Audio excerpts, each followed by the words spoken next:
Souvenez-vous, le temps, c'est de l'argent. C'est Benjamin Franklin, un des pères fondateurs des États-Unis, qui prononça cette phrase. Ce faisant, il a créé un lien fondamental entre le temps et l'argent. Bien utiliser son temps permet d'en tirer profit. Au plan financier, investir tôt permet de se constituer un capital pour l'avenir et de financer vos projets. Qu'il s'agisse de la constitution d'un apport d'argent pour acheter sa résidence principale, d'un voyage à l'autre bout du monde, des études de ses enfants ou de la préparation de votre retraite. Le premier réflexe à acquérir, c'est de vous défaire de certaines croyances. Pas besoin d'être riche pour commencer à placer son argent. Quelques dizaines ou centaines d'euros par mois suffisent. La clé, c'est la régularité de ces placements. Le second réflexe, c'est de bien comprendre que plus vous commencez tôt, plus les chances de faire fructifier votre capital sont grandes.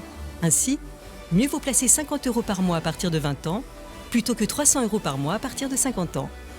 En effet, si vous investissez jeune, vous augmentez votre horizon de placement et atténuez ainsi les soubresauts des marchés. Ces derniers peuvent alterner des cycles de forte baisse, comme ce fut le cas en mars 2020, au moment de la crise Covid, puis connaître des séquences de hausse. L'autre facteur que vous devez avoir en tête, c'est ce que l'on appelle le rendement de votre placement, c'est-à-dire ce que va vous rapporter cet argent placé.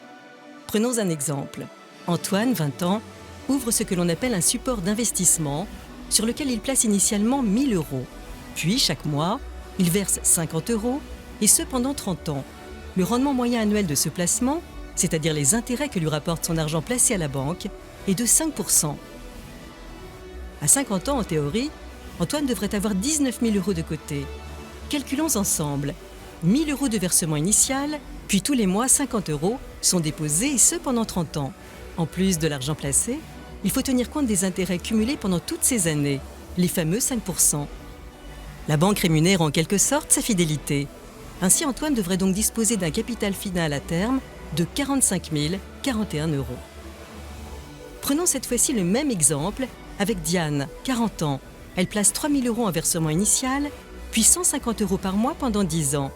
Le rendement annuel supposé est également de 5%. 10 ans plus tard, les versements cumulés auront atteint 21 000 euros, puisque 3 000 euros plus 150 x 12 x 10. Au premier abord, elle a accumulé plus d'argent qu'Antoine.